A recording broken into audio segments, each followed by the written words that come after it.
Have you ever been in a crowded place surrounded by people, yet you couldn't shake the feeling that someone was watching you? That prickling sensation crawling up your spine, but when you look around, there's no one there. No eyes staring, no one in the corner, just emptiness. Now imagine this. What if, when you turned to face the source of that eerie feeling, the person staring back at you had no face at all? Not a mask, not a shadow, but a smooth, featureless surface where a face should be. No eyes, no mouth, just nothing. How long would it take before you realized you're not alone anymore? Tonight we dive into the legend of the faceless man, a terrifying entity that lurks in the shadows, hiding behind an empty face. This being moves through the darkness, unseen by most, but always there, waiting for the perfect moment to reveal itself. What does it want? Why does it exist? You'll have to stick around to find out. Don't forget to watch till the end to uncover the chilling truth behind this horrifying figure. If you're new here, this is Veils of Vibes, where we explore the darkest corners of the unknown. It's late at night. The streets are mostly empty, save for the occasional distant footsteps echoing off the cracked pavement. The faint glow of streetlights flickers, casting long shadows across the deserted sidewalks. But there's something off about this place. Something in the air that makes your skin crawl. You walk through the dark alleyway, the walls tight on either side of you, as the heavy silence presses in. The wind picks up, whispering through the narrow passage, carrying with it the scent of something wrong. You stop, feeling a sudden cold chill. You turn your head, and there, standing among the shadows, you see him, the faceless man. He doesn't move, his tall figure unnaturally still, almost blending into the darkness around him. No eyes, no mouth, just a smooth, empty face, staring right through you, as if he's waiting for you to make the first move. In the crowded streets, amidst hundreds of strangers, it's easy to overlook the figure standing just out of sight. But when he's right in front of you, you know you're not alone anymore. The night air was thick with fog as I walked down the empty street. The world around me felt muffled, like the fog was swallowing up everything, leaving only silence in its wake. There was an unsettling stillness in the air, a kind of silence that presses on your ears, almost suffocating. The kind that makes your skin crawl, as if something or someone is just beyond your vision, waiting. The cold air bit at my skin, and every step echoed in the emptiness, amplifying the eerie quiet. The streetlights cast weak pools of yellow light, but they did little to cut through the fog, leaving only shadows in their place. The longer I walked, the heavier the silence grew, as if the very night was holding its breath, waiting for something to happen. It was past midnight when Daniel took the usual shortcut home, a narrow, dimly lit alley between two abandoned buildings. The air was thick, almost heavy, and his footsteps echoed unnaturally loud against the cracked pavement. Halfway through, he felt it, that eerie sensation of being watched. His breath hitched as he turned his head, and there, just beyond the reach of the flickering streetlight, stood a figure. Tall, motionless, silent. At first, Daniel thought it was just another late-night wanderer, but as he strained to see the face, there was nothing. No eyes, no mouth, just smooth, pale skin, stretching across where a face should have been. A wave of nausea rolled through him as his pulse pounded in his ears. Then, without warning, the streetlight went out. Darkness swallowed the alley, and in that silence, he heard it, a faint, distorted whisper, right behind him.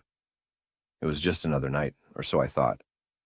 The streets were quiet, the air thick with an eerie stillness that made me uneasy. As I walked past the alley, my steps slowed. A figure stood at the far end, barely illuminated by the flickering streetlight. He was tall, his posture unnaturally rigid, as if frozen in time. I squinted, trying to make out his face, but there was nothing. No eyes, no mouth, no features at all. Just a smooth, blank surface where a face should have been. A cold shiver ran down my spine. My breathing grew shallow. I wanted to move, to look away, but I couldn't. because even without a face, I knew he was looking right at me. My mind screamed at me to run. My legs refused to move. I was trapped in place, as if invisible hands had wrapped around my ankles, holding me there. The faceless man didn't move, didn't speak. He just stood there, his featureless face tilted slightly, as if he were studying me. I forced my legs to move, stumbling backward. My breath came in short, panicked gasps. Finally, I turned and ran. The alley stretched before me, longer than before. My footsteps echoed in the silence, but the end of the alley never seemed to get closer. I dared to glance over my shoulder. He was still standing in the same place. And yet, when I turned forward again, he was there, right in front of me, closer than before, waiting. My stomach dropped. There was no way out. He wasn't chasing me, he didn't have to, because no matter how far I ran, he was always waiting ahead. The faceless man is more than just a figure lurking in the shadows. He is a curse, a whispered legend passed down through time. Some say he was once a man who made a terrible bargain, his face taken as payment, doomed to wander unseen yet always watching. Others believe he is an ancient entity, older than memory itself, a being that exists between worlds, feeding on fear and silence. There are stories of those who dared to look into the void where his face should be. None were ever the same again. He is not bound by time or place. He appears where fear lingers the most. And once you've seen him, he never truly leaves. The legend whispers that the faceless man does not haunt just anyone. He chooses his victims carefully. Some believe he seeks out those who have seen something they were never meant to see, a forbidden truth that must be erased. Others say he targets the lonely, the lost, those who spend too much time in silence, making them question if they were ever truly alone. Then there's the darkest tale of all. He comes for those who stare too long into the unknown, who feel the weight of unseen eyes and dare to look back. Once he marks you, there is no escape. You may think you're safe in the daylight, in crowded places, but in the quiet moments when the shadows stretch just right, you'll see him, waiting, watching, getting closer. People say that those who encounter the faceless man are cursed, but it's not the first encounter that truly haunts them, it's the second. After that first terrifying glimpse, a psychological weight starts to settle in. Victims experience an overwhelming feeling of being watched, even in the safety of their own home. Shadows seem to move when no one's there, and reflections in windows or mirrors appear distorted, always giving just a hint of his presence.